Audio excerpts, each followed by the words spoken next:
This is not just another true crime story.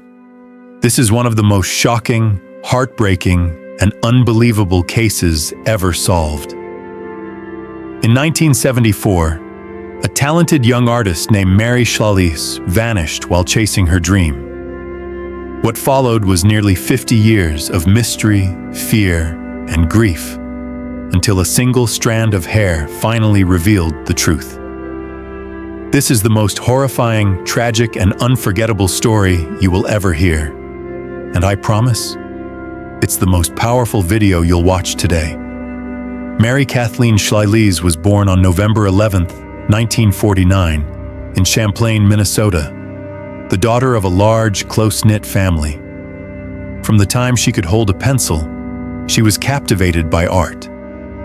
Drawing came naturally, and by the time she entered high school, she already knew that her life's path would be shaped by creativity.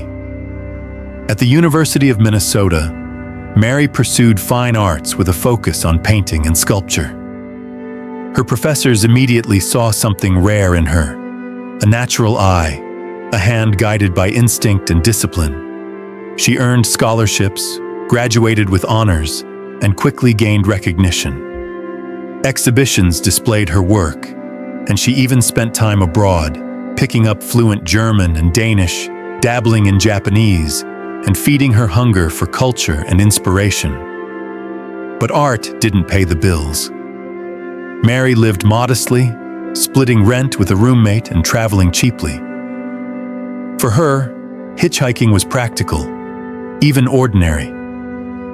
In the early 1970s, before its reputation darkened, it was a common way to cover ground when buses were scarce and cars were out of reach. On February 15th, 1974, Mary, 25 years old, full of plans, set off for an art show in Chicago. It was a trip of nearly 400 miles from Minneapolis, and she intended to break it up, hitching first to Madison, Wisconsin, before continuing on. That morning, she left home with nothing more suspicious than a handwritten sign reading Madison. By mid-morning, she was on her way, and just a few hours later, a man named Dennis, driving a rural road in Wisconsin, would stumble upon something that unsettled him to his core. He noticed a car parked on a lonely dead-end stretch. Beside it stood a man and a woman. From his moving car, Dennis thought he saw them arguing, maybe even struggling. He drove past, uneasy, and turned around at the road's end. When he came back, the car was gone. What remained was far worse. In the snow, Dennis spotted what looked like a body. He panicked, drove home, and returned with a neighbor. This time there was no mistaking it. A young woman lay motionless, her clothes stained with blood. They rushed to the nearest home and called police. When officers arrived, the scene raised more questions than it answered. The victim had been stabbed repeatedly, 15 wounds in total, some defensive, suggesting she had fought back. But there was little blood in the snow, meaning she had likely been attacked elsewhere and left here afterward. Nearby, investigators recovered a man's hat, possibly belonging to the killer. Tire tracks were also present, but the snow made casting them impossible. Aside from that, the trail was thin. The witness, Dennis, described a white man, slim, between 25 and 35 years old, about 5 feet 8 inches, with light brown hair. The car he drove was a small gold sedan. No license plate, no make, just the faintest outline of a stranger. The coroner's report confirmed the brutality. 15 stab wounds, death by blood loss, no signs of sexual assault, no obvious motive. And then came the hardest truth of all. The victim was identified. It was Mary Schllees, the gifted artist who had set off that morning with nothing but dreams of an art show ahead of her. Her journey had ended on a snowy roadside, and the mystery of what happened to her would haunt investigators for decades. Don't forget to subscribe to our channel. Your support means a lot to us and helps us grow. A huge thank you to everyone who's been watching. When detectives interviewed Mary's roommate, they learned she had set out that morning for an art show in another city. The roommate confirmed that Mary left with her purse in hand, a detail that immediately troubled investigators since no purse was found at the crime scene. From the timeline, detectives could begin sketching out what happened. Mary left her Minneapolis apartment at around 10:30 a.m. Roughly 3 hours later, her body turned up on a desolate Wisconsin road. The drive alone would have taken about 90 minutes, leaving investigators with one chilling likelihood. Whoever picked her up in Minneapolis almost certainly became her killer. Police released a composite sketch of the suspect drawn from Dennis's eyewitness account. Newspapers printed it, tips trickled in, but nothing panned out.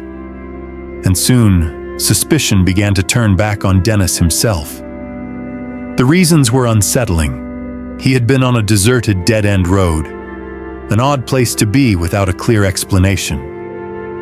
No one else could corroborate seeing the man he described, and some details of his story strained credibility. He told officers he had gone to the store and afterward decided to take a longer drive because his dog seemed to want it. That excuse rang hollow, especially when it ended with him turning down a little-used road where he just happened to encounter a dying woman. His behavior after finding the body raised further doubts. Dennis didn't stop to check if the woman was alive.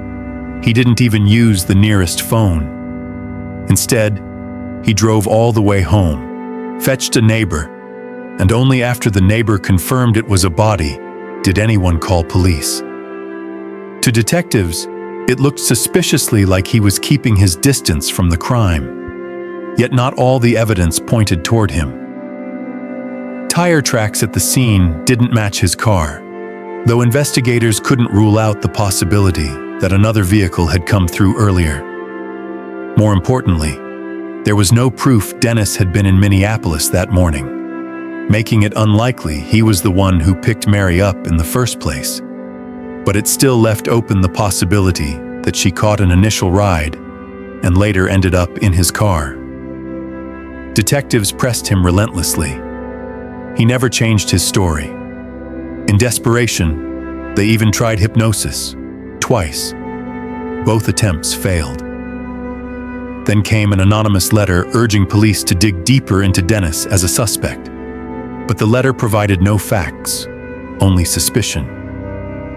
With no progress, investigators widened their scope. They soon came across a disturbing parallel. Just 2 years earlier, in 1972, a young Minneapolis woman named Jolly had also gone missing while hitchhiking. 15 hours later, her body was discovered near a riverbank on the city's edge. Like Mary, she had last been seen climbing into a gold-colored car driven by a young man, and again, the medical examiner found no evidence of sexual assault. The similarities were striking, too striking to ignore.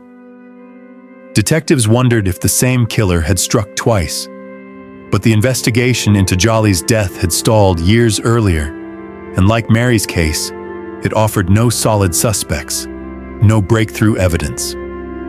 For months, police chased every possible lead, tracking down tips and interviewing witnesses who claimed to have seen a man resembling the sketch in a gold sedan. Each lead collapsed under scrutiny.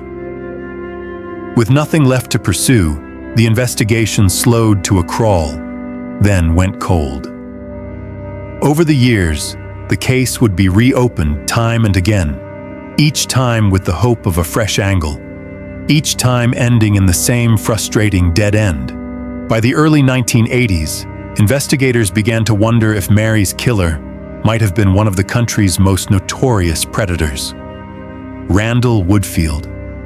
A convicted serial murderer, Woodfield had admitted to killing more than 40 people, many of them women he picked up while they were hitchhiking. On paper, he seemed like a perfect suspect. Yet despite the similarities, detectives could never establish a single concrete link tying him to Mary's murder. Over the years, the case stretched across nearly every corner of the United States and even into Canada. Hundreds of leads were chased, witnesses questioned, and suspects tested, but nothing ever broke the wall of silence surrounding Mary's death. In time, the case took on a life of its own in the county where her body had been found. Whispers of the hitchhiker ghost began to spread. Some locals swore they had seen a young woman along the roadside, thumb out, waiting for a ride, only for her to vanish when they looked back. Two fishermen told police they spotted a glowing woman by a lake, silent and watchful. Another woman even claimed that Mary herself visited her, speaking from beyond the grave. As the years wore on, the ghost stories became more famous than the crime itself. Many people forgot, or never knew, that behind the folklore was a real young woman whose life had been violently stolen. Then, in the early 2000s, forensic science offered detectives a glimmer of hope.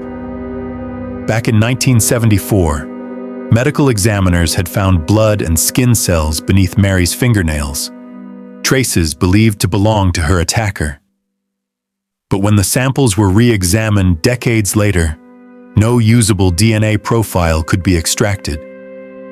There was, however, one more piece of evidence: the man's hat left near her body.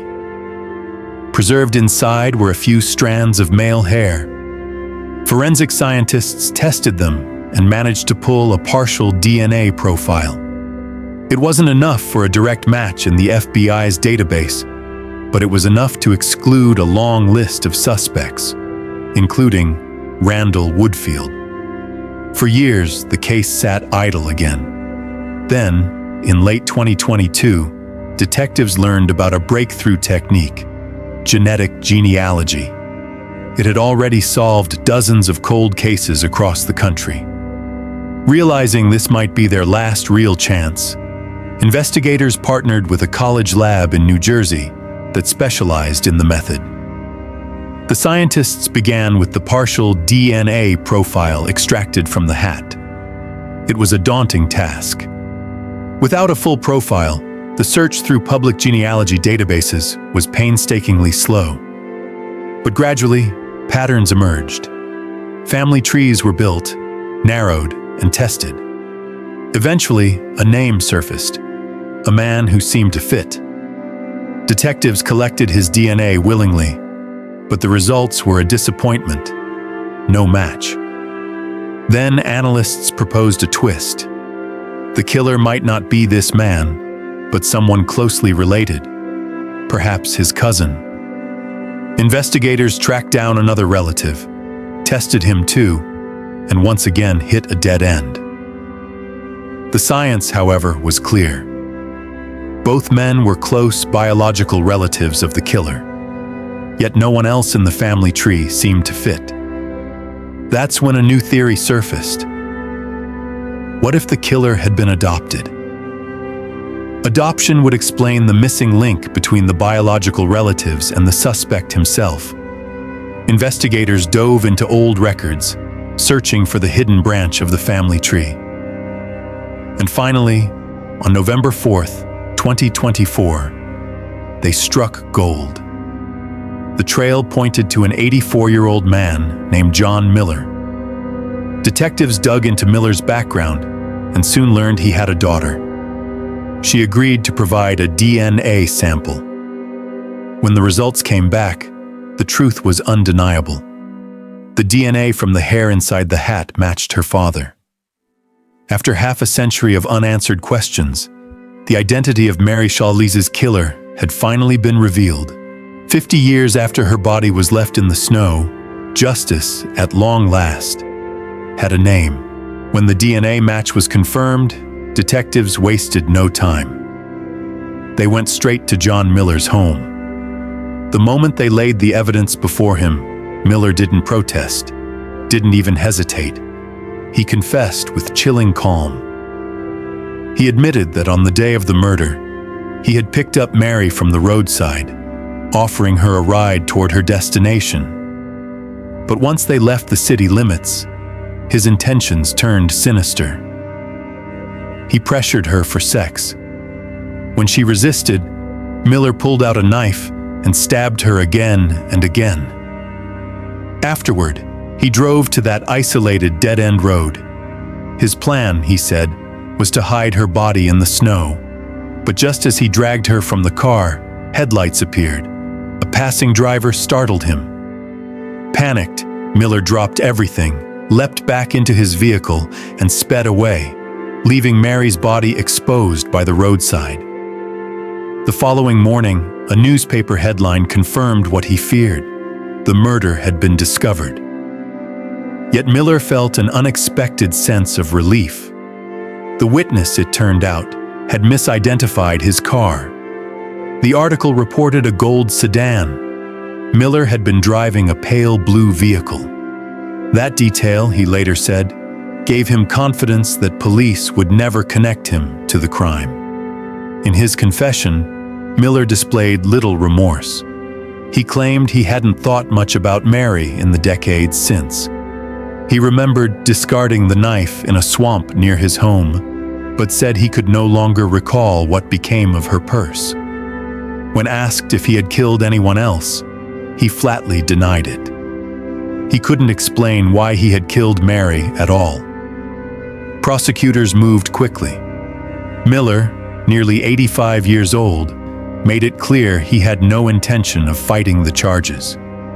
He would plead guilty, he told them, because he had no desire to endure a lengthy trial.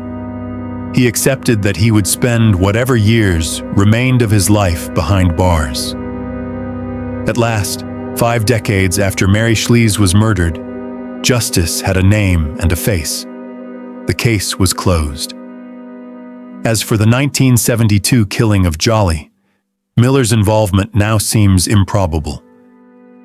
His confession and his insistence that he was driving a different colored car at the time cast serious doubt on the connection. Still, investigators continue to examine whether Miller may be tied to other unsolved crimes. So far, no evidence links him to any additional murders. Be sure to let us know what you think of the story in the comments below.